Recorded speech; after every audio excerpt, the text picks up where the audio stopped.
capítulo 3 e depois Filemon. Amém?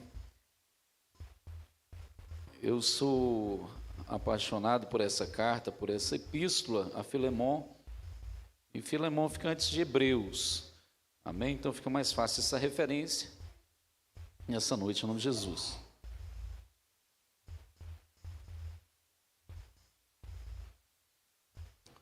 Quantos acharam Gálatas, capítulo 3, versículo de número 28, diga amém. Amém ou não amém? Gálatas 3, 28 diz assim: nisto não há judeu e nem grego, não há servo nem livre, não há macho nem fêmea, porque todos vós sois um em Cristo Jesus. Amém? Você pode repetir esse versículo, olhando para alguém e dizendo para ele: nisto não há judeu nem grego, não há servo nem livre, não há macho nem fêmea, porque todos vós sois um em Cristo Jesus. Amém? Abra também Filemon, fica lá antes de Hebreus.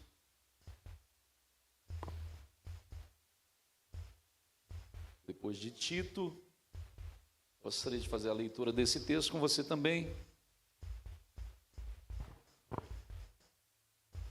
Eu acho que eu já tive o privilégio de pregar essa epístola umas 4 vezes, e eu sempre me emociono e me alegro, porque na verdade é uma epístola muito apaixonante. Filemon, amém? Só tem um capítulo, então é ele mesmo. Diz assim: Paulo, prisioneiro de Jesus Cristo, e o irmão Timóteo, ao amado Filemon, nosso cooperador, e a nossa irmã Áfia e Arquipo, nosso companheiro, e a igreja que está em sua casa. Graça a vós e paz da parte de Deus, nosso Pai, da do Senhor Jesus Cristo.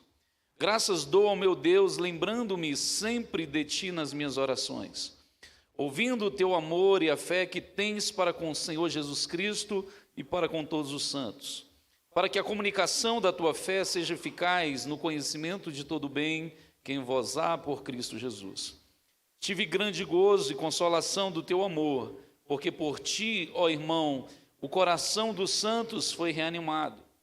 Pelo que ainda que tenho em Cristo grande confiança para te mandar o que te convém, todavia peço-te, antes por amor, sendo eu tal como sou Paulo, o velho e também agora prisioneiro de Jesus Cristo, peço-te por meu filho Onésimo, que gerei nas minhas prisões, o qual no outro tempo te foi inútil, mas agora a ti e a mim muito útil, e eu te tornei a enviar. E tu torna a recebê-lo como ao meu coração. Eu bem o quisera conservar comigo, para que por ti me servissem nas prisões do Evangelho. Mas nada quis fazer sem o teu parecer, para que o teu benefício não fosse como por força, mas voluntário. Porque bem pode ser que ele se tenha se separado de ti por algum tempo, para que o retivesse para sempre. Não já como servo, antes mais do que servo, como irmão amado, particularmente de mim, e quanto mais de ti, assim na carne como no Senhor. Assim, pois, se me tens por companheiro, recebe-o como a mim mesmo. E se te fez algum dano ou te deve alguma coisa, põe isso na minha conta. Eu, Paulo, de minha própria mão escrevi, eu pagarei, para te não dizer que ainda mesmo a ti própria me te deves. Sim, meu irmão, eu me regozijarei de ti no Senhor. Reanima o meu coração no Senhor. Escrevi-te confiado na tua obediência, sabendo que ainda farás mais do que eu te digo. Amém? Até aqui, palavra de Deus nos nossos corações. Senhor, muito obrigado, Pai, pela tua palavra. A tua palavra, Senhor, é verdade.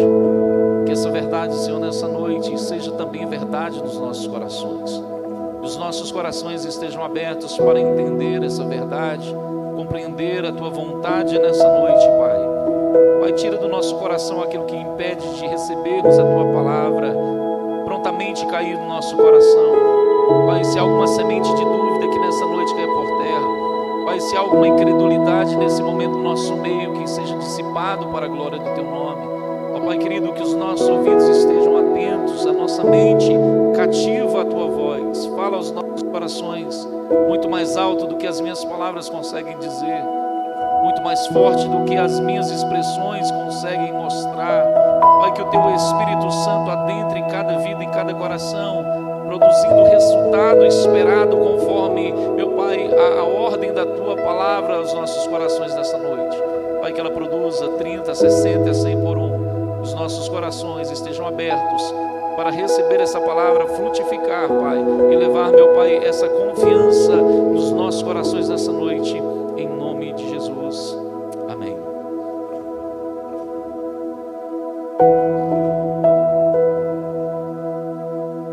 Como foi falado aqui nessa noite, a vida ela é feita de relacionamentos. A cruz ela mostra exatamente isso. A verticalidade demonstra o relacionamento do homem para com Deus. E no horizontal representa também o nosso relacionamento com o homem, com os homens. Como sabemos, somos seres sociais e sociáveis. E a Bíblia, ela traz instruções de como nos relacionar com Deus e como nos relacionar com o próximo. A carta a Filemon, ou a epístola a Filemon, ela é uma carta pessoal do apóstolo Paulo a Filemon. É uma carta que ela não traz um dogma, ela não traz uma doutrina em si mesmo, mas uma aplicação prática da doutrina, uma aplicação prática da vida cristã. Como foi falado aqui também nessa noite, a palavra de Deus ela nos instrui, mas nós temos que estar preparados para colocar em prática aquilo que Deus está nos ensinando. Essa epístola ela foi escrita aproximadamente no ano 62 depois de Cristo. Acredita-se que na primeira prisão do apóstolo Paulo em Roma, onde quando lemos em Atos capítulo 28, nós encontramos que ele alugara uma casa onde ele ficara preso durante 2 anos ali em Roma. E ali ele teve liberdade para pregar a palavra do Senhor. Aqueles que estavam ao seu redor, aqueles guardas que estavam ao seu redor, eles também foram alcançados pelo poder da pregação da palavra de Deus. O apóstolo estava preso, mas a pregação da palavra não estava. E acredita-se que nessa ocasião o apóstolo Paulo havia escrito essa carta também a Colossenses, cartas a Colossenses, também a Filemon, aos Efésios também. As prisões não foram empecilhos para o apóstolo Paulo pregar a palavra e escrever.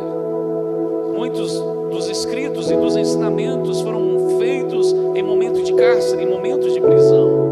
O apóstolo Paulo vai se apresentar a Filemon não como um apóstolo, não defendendo a sua autoridade apostólica, mas se colocando como prisioneiro de Jesus Cristo. Paulo não via a sua condição como uma consequência das ações do homem, não via a sua condição de estar prisioneiro como estar preso pelas mãos de Roma, mas por ser prisioneiro de Jesus Cristo, por estar ali por causa do nome do Senhor Jesus Cristo, por entender que estar preso era uma agenda de Deus na vida do apóstolo Paulo naqueles dias. Essa carta é uma carta especial. Eu me imagino que o apóstolo Paulo escreveu inúmeras cartas a amigos, escreveu inúmeras cartas às pessoas que eram seus amigos para falar de questões pessoais. E essa é uma carta que ela também é direcionada a Filemon, para tratar de uma questão pessoal da vida de Filemon. Mas perceba que o apóstolo Paulo, ele direciona essa carta no versículo de número 2, não apenas a Filemon. O versículo de número 2 vai dizer que a nossa irmã Áfia, que era esposa de Filemon, vai dizer ainda a Arquipo, nosso companheiro. Arquipo era o pastor daquela igreja. E diz mais, e a igreja que está em tua casa. Agora deixa eu falar uma coisa, imagine que alguém que tivesse uma autoridade sobre a sua vida, alguém que tivesse uma autoridade de Deus sobre a sua vida, escrevesse uma carta para você, mas que não deveria ser lida apenas por você, deveria ser lido pela sua esposa, deveria ser lido pelo seu filho, deveria ser lido pelo pastor da igreja e também por toda a igreja.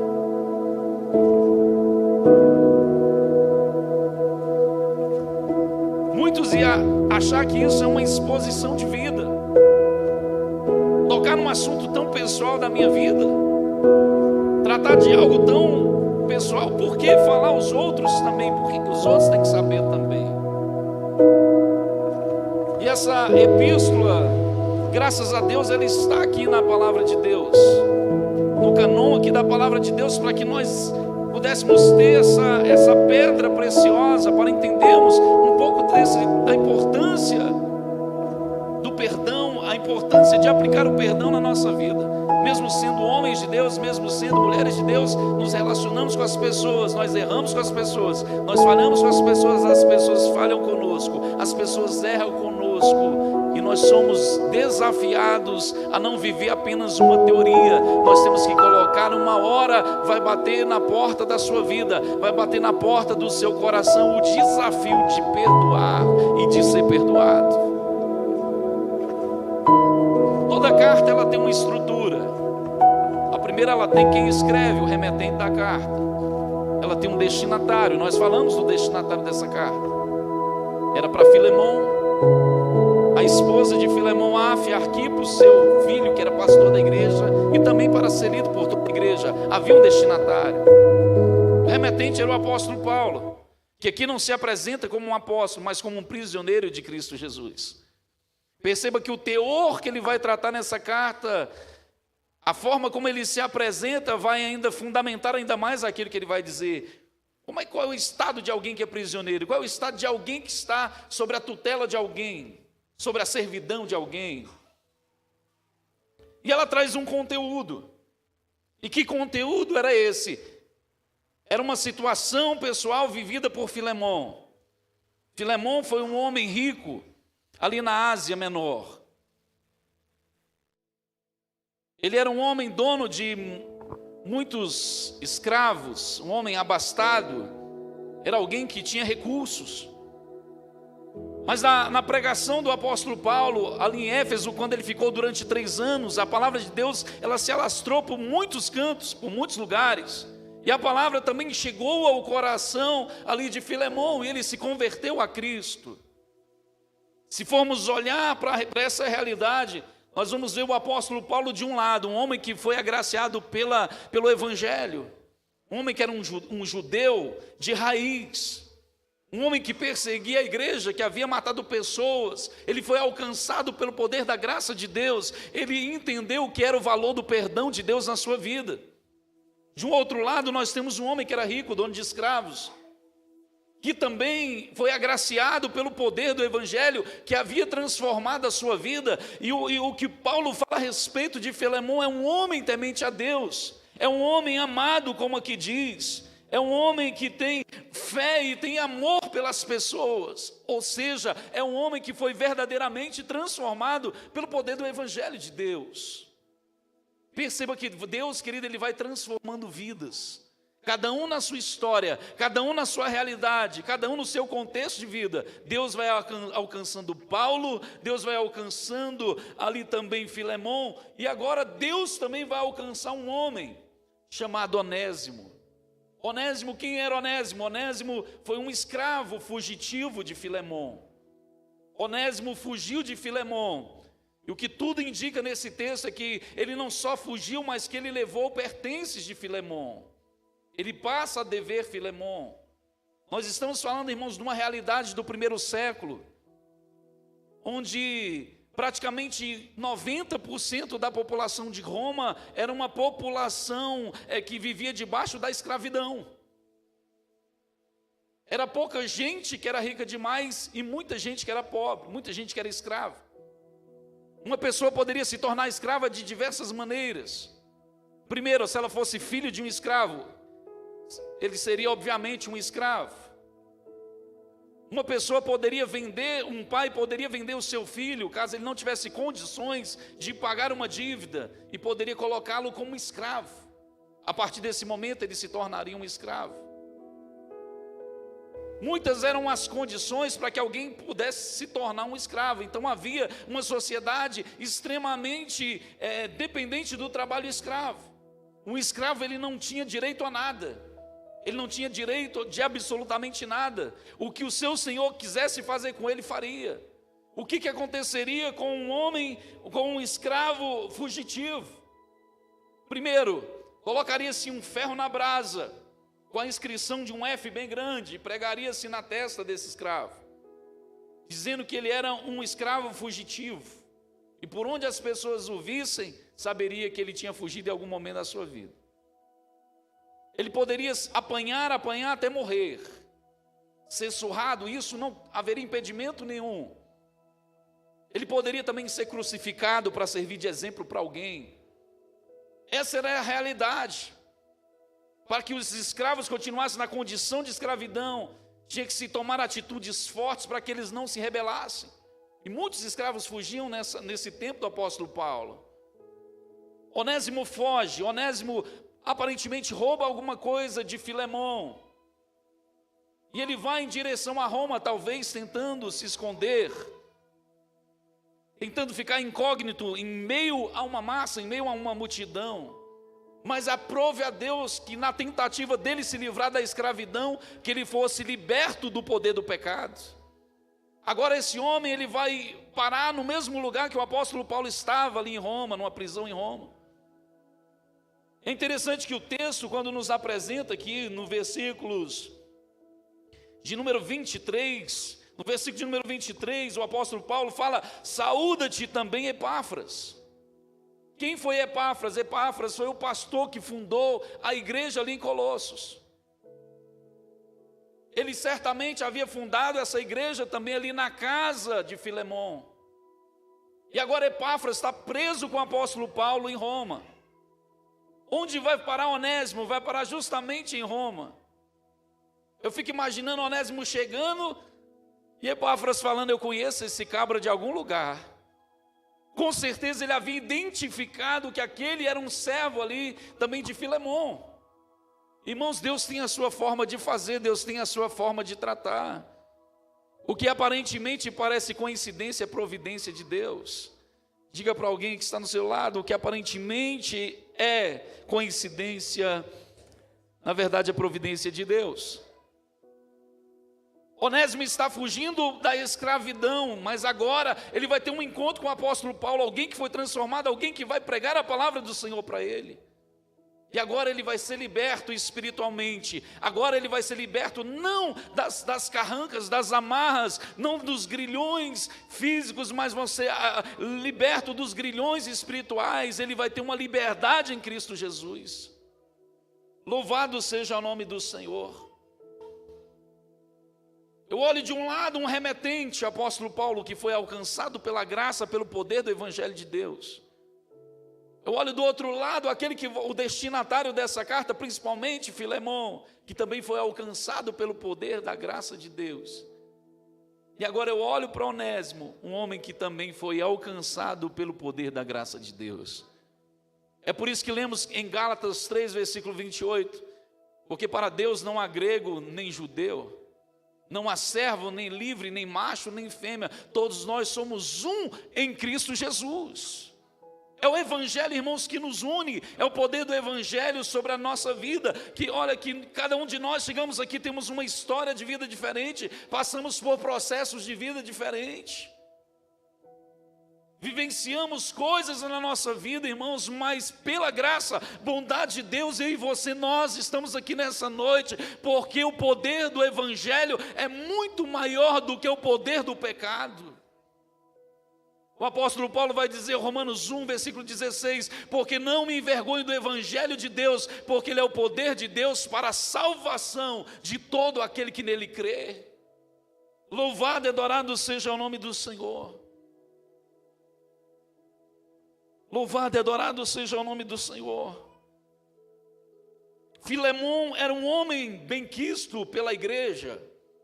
Filemon era um homem que apresentava ser um homem de fé.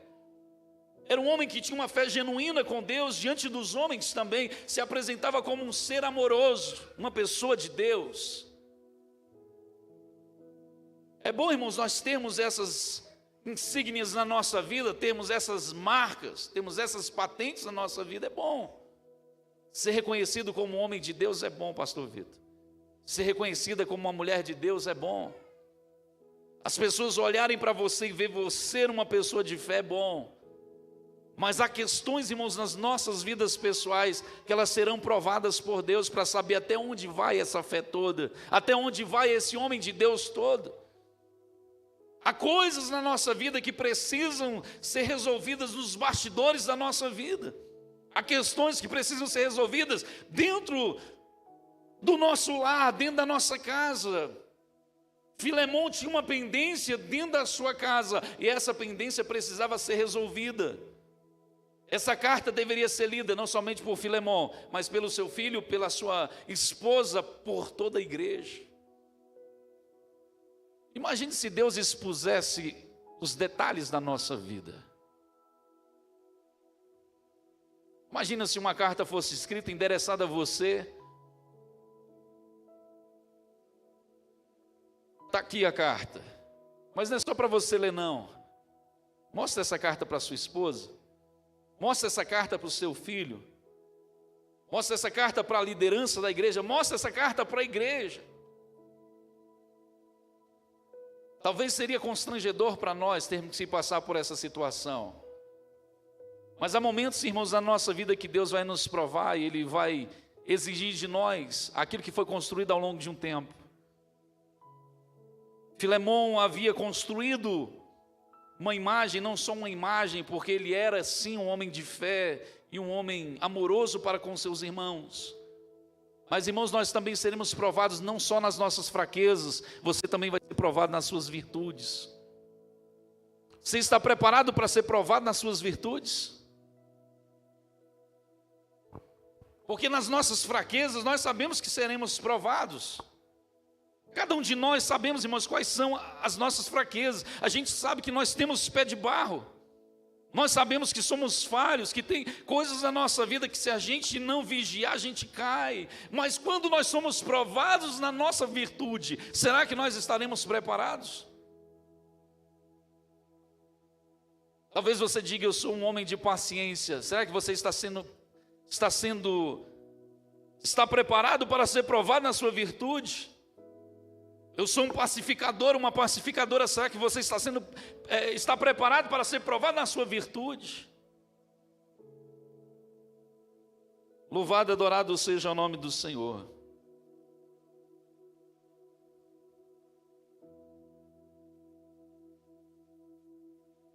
Agora Paulo ele escreve uma carta.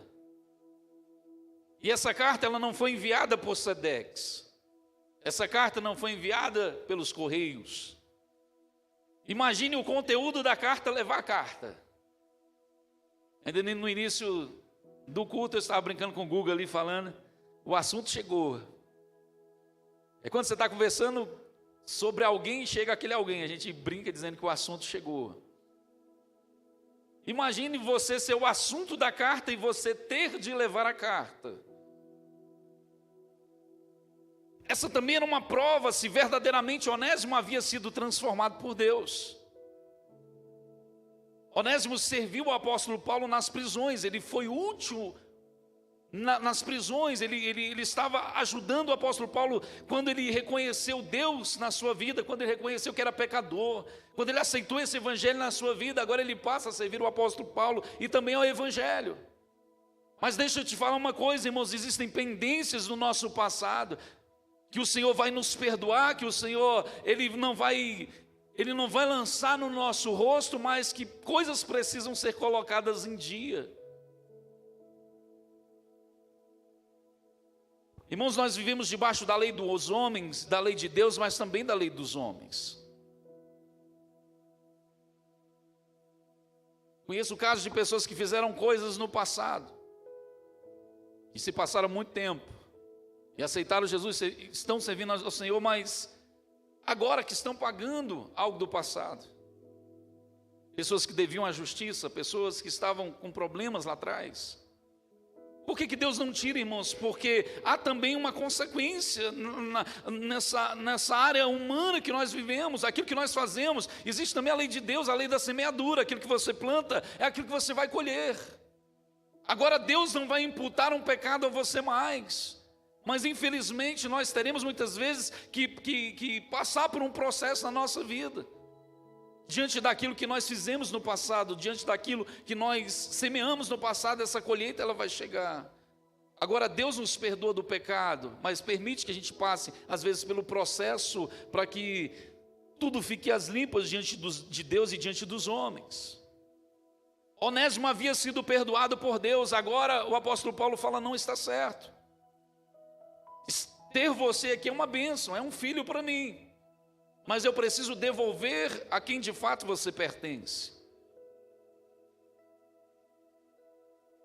Nessa lei, irmãos, na lei romana, uma pessoa que acolhesse um escravo dentro da sua casa, ele era responsável por pagar, vamos dizer assim, a totalidade do que aquele escravo poderia produzir naquele dia de trabalho.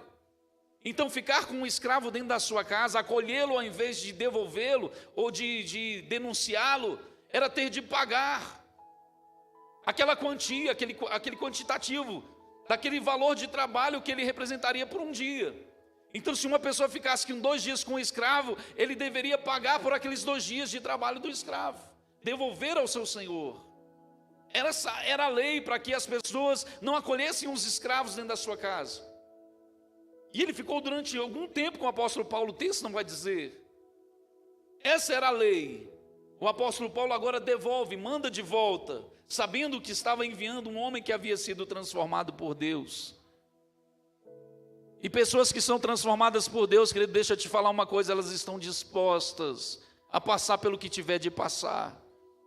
Elas estão dispostas a assumir as responsabilidades, porque tem gente que acha que estar com Deus é não assumir responsabilidade. A gente vive um evangelho podre, às vezes, que as pessoas acham que não tem responsabilidade com o próximo, não tem responsabilidade com o trabalho, não tem responsabilidade com as pessoas, querido. Mas nós aprendemos na palavra de Deus, querido, que aquele que é alcançado pelo poder do evangelho, querido, ele também passa a ser responsável por seus atos.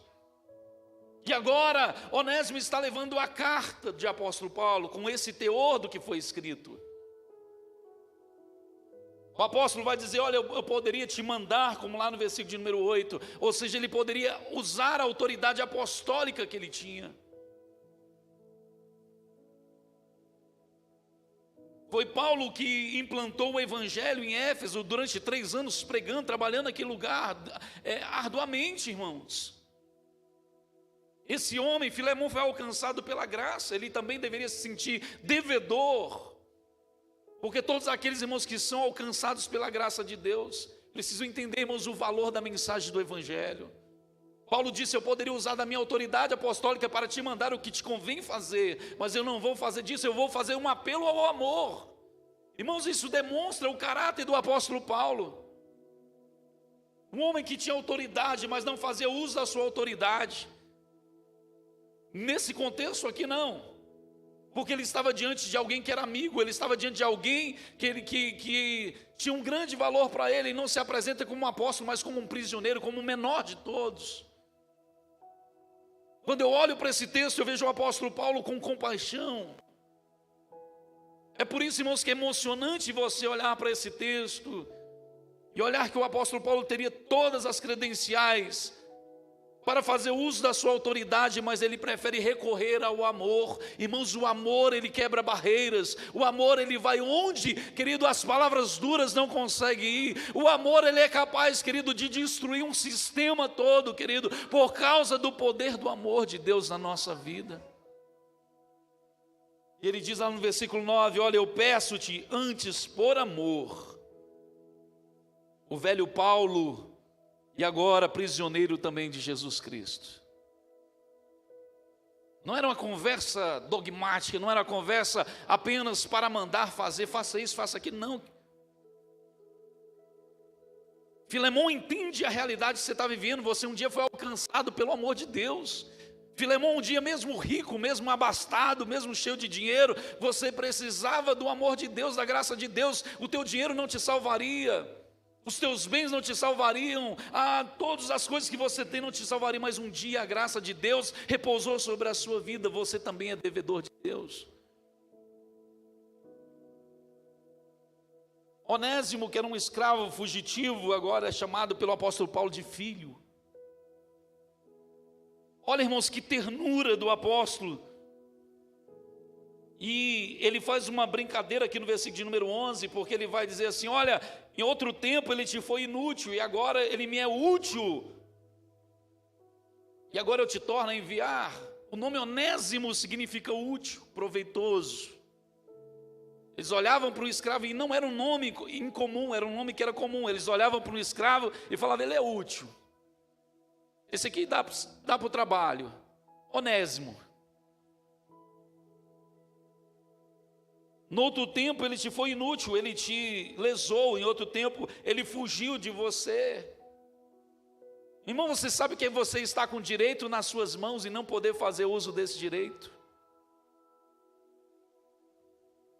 Não é a primeira vez que o apóstolo Paulo fala isso. Em 1 Coríntios 6, ele fala que o cristão ele deve padecer o dano, sofrer o dano. A gente não está disposto a sofrer o dano, a gente não quer perder nunca, a gente quer fazer uso do nosso direito. Tem gente que fala: pode passar por cima do meu cadáver, mas não passa por cima dos meus direitos. Mas a palavra de Deus não nos ensina isso. A palavra nos ensina a perdoar e amar aquele que nos ofendeu, aquele que nos deve, aquele que falhou conosco, mesmo estando no nosso direito. A palavra de Deus nos ensina a amar. Louvado e adorado seja o nome do Senhor. Versículo 12 ele diz assim: torna a recebê-lo como ao meu coração.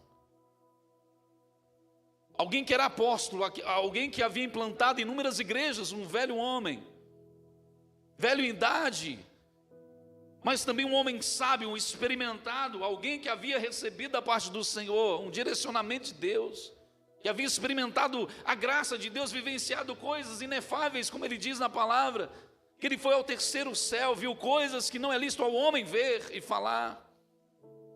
É um homem que se rebaixa e se coloca na mesma condição, pastora Thalia, de um homem escravo, fugitivo, sem mérito, sem direito de nada. Isso tem nos ensinar alguma coisa, irmãos. Nós não somos melhores do que ninguém. A graça de Deus é que nos colocou no mesmo patamar. Não há grego, não há judeu, não há macho, não há fêmea, não há ninguém que seja melhor do que ninguém. Nós somos necessitados e dependentes da graça de Deus todos os dias da nossa vida.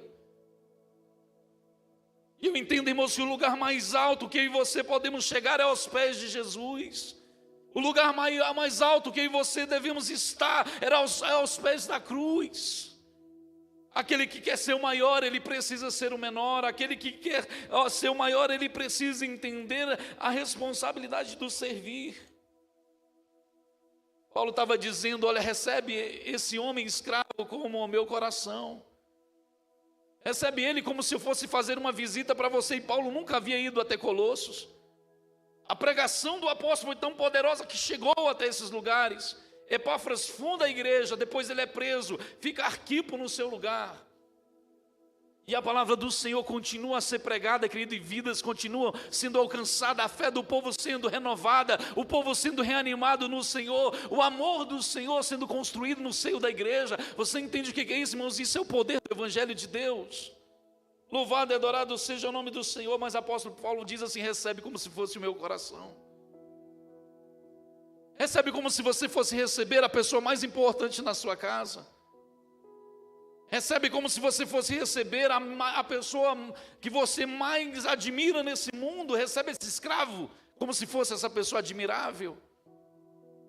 Louvado e adorado seja o nome do Senhor.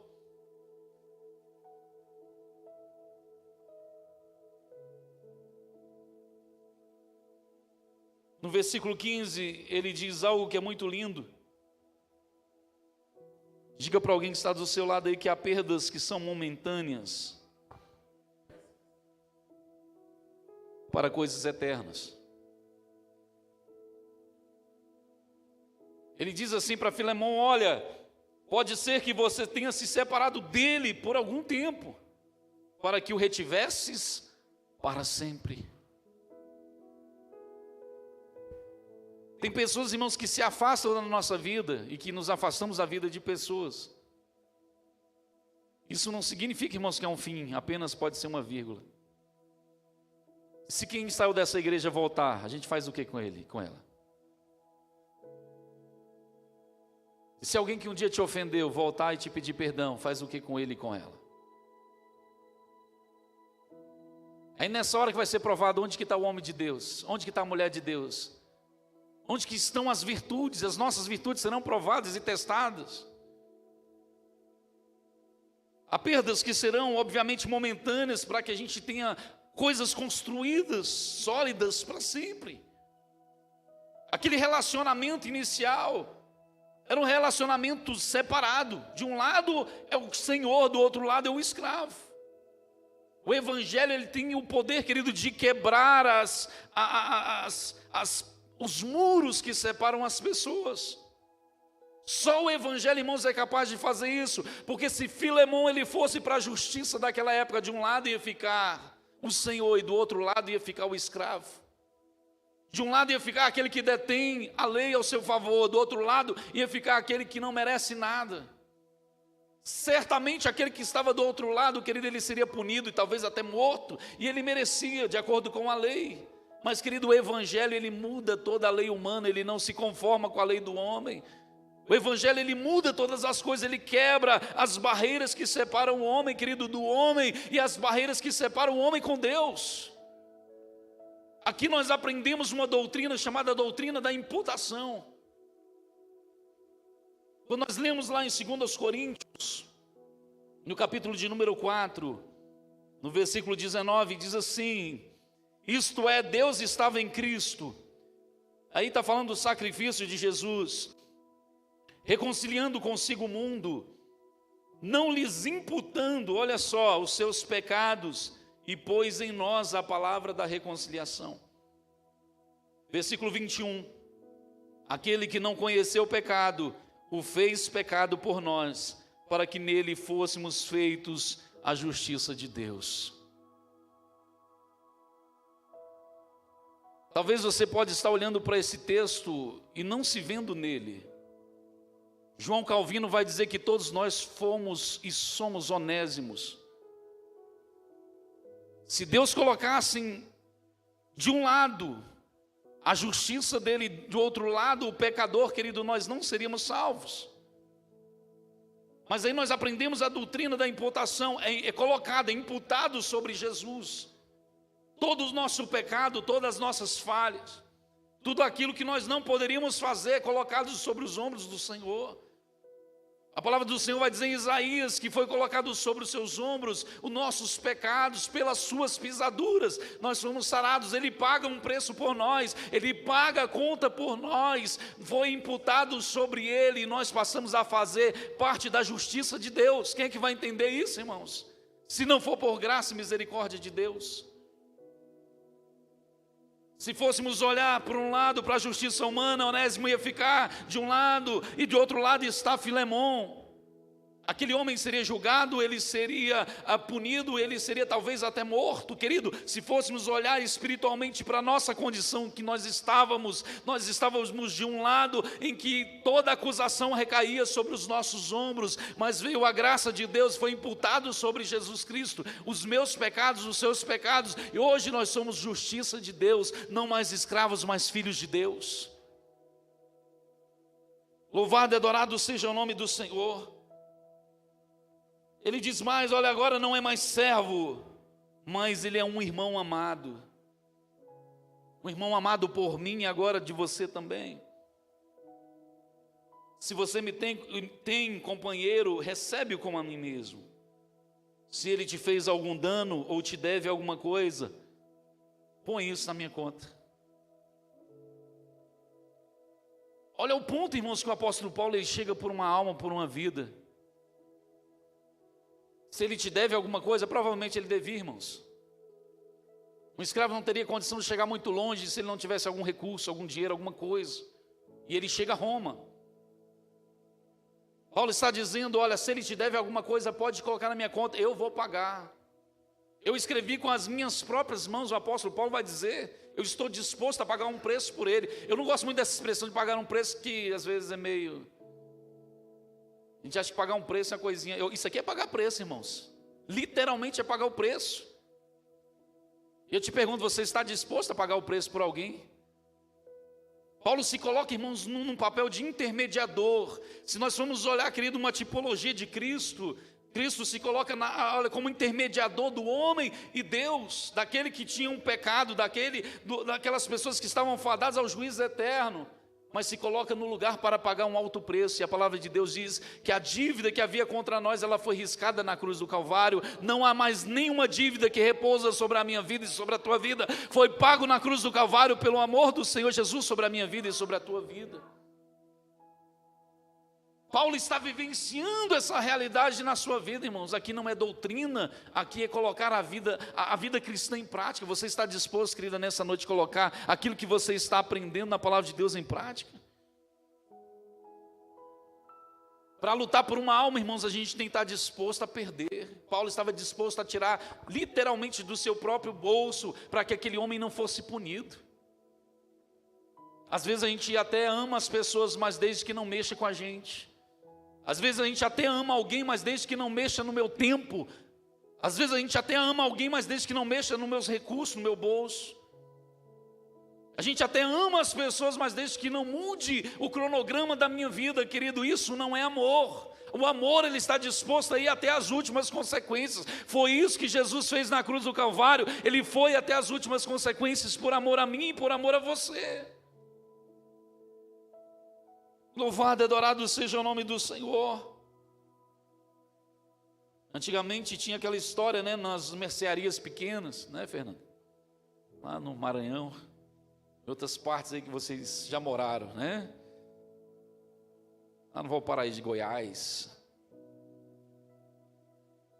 Tinha aquele mercadinho pequeno que a pessoa chegava lá e falava assim: não, coloca aí na minha conta. E naquela época a palavra era a palavra, então a pessoa que dizia que ia pagar, ela pagava. Hoje em dia tem gente que nega até o cartão de crédito, dependendo da pessoa que for. Põe na minha conta, ou seja, eu vou pagar, pode ter certeza. Paulo estava fazendo uma penhora, queridos.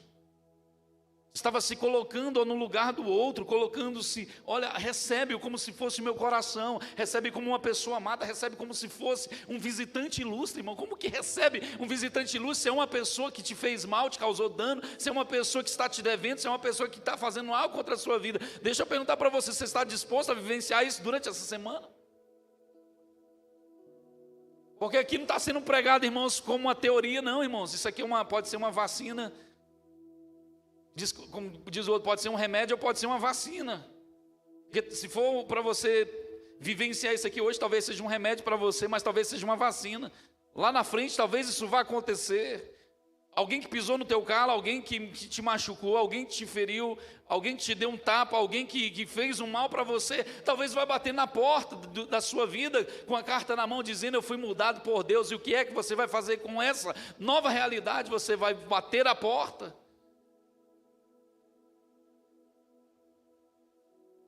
Talvez não seja muito, não dê tanto ibope quanto a gente ser abençoado, ser isso e aquilo, mas, querido, esse é o verdadeiro caráter de Cristo, irmã Ana Cristina.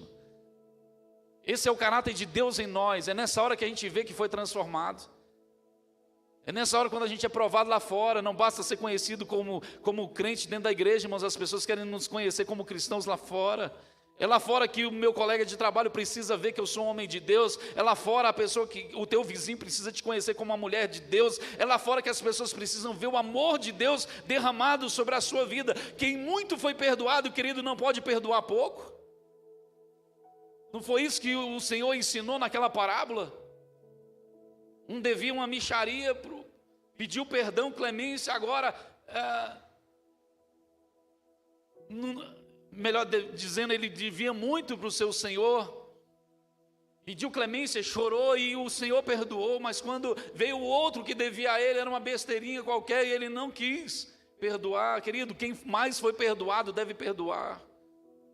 Nós já fomos perdoados por Cristo na cruz do Calvário, não temos motivo para não perdoar os outros. Eu quero ser profeta na sua vida e dizer para você que um Onésimo está chegando aí. Alguém que você teve uma realidade no passado. Alguém que você teve uma história no passado. Alguém que cortou laço com você. Eu acho tão lindo, irmãos, esse texto, porque lá no versículo 24 nós lemos: não lemos, mas está registrado aqui, diz assim: saúda-te, Epáfras, meu companheiro de prisão, que foi o pastor fundador daquela igreja, Marcos, Aristarco, Demas e Lucas, meus cooperadores. Lembra que João Marcos, ele abandona Paulo? Ele não quis participar da viagem missionária. Paulo teve uma confusãozinha lá com Barnabé e falou assim: não, agora eu vou para um canto, vocês vão para o outro canto, eu não quero andar com o João Marcos. Mas, querido, agora Paulo, no final da sua vida, ele vai dizer assim: saúda-te, meus companheiros. Qual era o companheiro que estava perto dele? João Marcos. Paulo não estava falando apenas de uma teoria, mas ele estava falando algo que ele havia vivenciado. Quando você lê o registro também, segundo Timóteo capítulo 4, você vai ver lá também registrado o nome de João Marcos no final da epístola. A última epístola escrita, a última carta escrita do apóstolo Paulo foi a 2 Timóteo. Paulo já velho, já no final da sua vida, ele escreve: olha, completei a carreira, eu guardei a fé, combati o bom combate, agora estão comigo. E aí ele começa a falar dos seus cooperadores, e aí na lista, no rol daquela lista, está escrito também o nome de João Marcos ou de Marcos. Sabe o que é isso, irmãos? A gente tem que aprender a perdoar, porque não basta ensinar os outros a perdoar, a gente precisa provar na prática que a gente também sabe amar e sabe perdoar. Louvado e adorado seja o nome do Senhor. E aí ele vai terminando essa carta dizendo assim: sim, irmão, eu me regozijarei de ti no Senhor, reanima o meu coração no Senhor, escrevi-te confiado na tua obediência. Eu entendo que tem coisas que a gente faz não é por sentimento, é por obediência. A gente não perdoa porque a gente sente que tem que perdoar, a gente perdoa porque a palavra de Deus nos ensina a perdoar e nós somos obedientes à vontade de Deus. Se a vontade de Deus, querida, ela prevalece na minha vida, então eu tenho que obedecer à vontade de Deus. Ele diz: escrevi-te confiado na tua obediência, sabendo que ainda farás muito mais do que digo. E agora ele estava com um problema nas mãos. De um lado, se ele perdoa aquele escravo fugitivo, ele estava frustrando um sistema inteiro. Como é que ele ia ficar diante dos outros donos de escravos? Como é que ele ia ficar diante dos seus próprios escravos? Quer dizer, alguém fugiu e volta sendo abraçado como se fosse um rei. Olha o dilema. E de um outro lado, se ele não cumpre, toda a igreja está sabendo. Eu não queria estar no lugar, irmão, de Filemon. Mas às vezes Deus vai nos colocar, querido, num dilema para a gente resolver. Quer agradar os homens ou quer agradar a Deus? O que vale mais, agradar os homens ou agradar a Deus? Agradar um sistema ou agradar a Deus? Nós temos que sair daqui nessa noite com a convicção: não dá para ficar em cima do muro. Chega de ficar em cima do muro. Chega de querer agradar todo mundo, ser político demais, irmãos. Tem gente que quer ser político, quer estar bem com todo mundo, quer estar certo com todo mundo, não quer deixar ninguém, ele quer ficar em cima do muro para não ter que ter confronto. Irmãos, ao fazermos escolhas na nossa vida de amar aquele que nos fez mal, irmão, nós vamos estar entrando num dilema. Esteja preparado para isso. Alguém vai jogar na sua cara: mas perdoou? Mas vai fazer isso mesmo? Tem certeza? Querida, aí é a hora de termos convicção daquilo que nós somos em Deus. Se temos fé genuína no Senhor e se somos verdadeiramente pessoas cheias de Deus, nós vamos manter a posição na qual Deus nos confiou. Eu convido você a ficar de pé nessa noite. Eu quero orar com você. O pastor Vitor já está aqui na frente, Ministério de Louvor, os ministros vão tocar. Nós vamos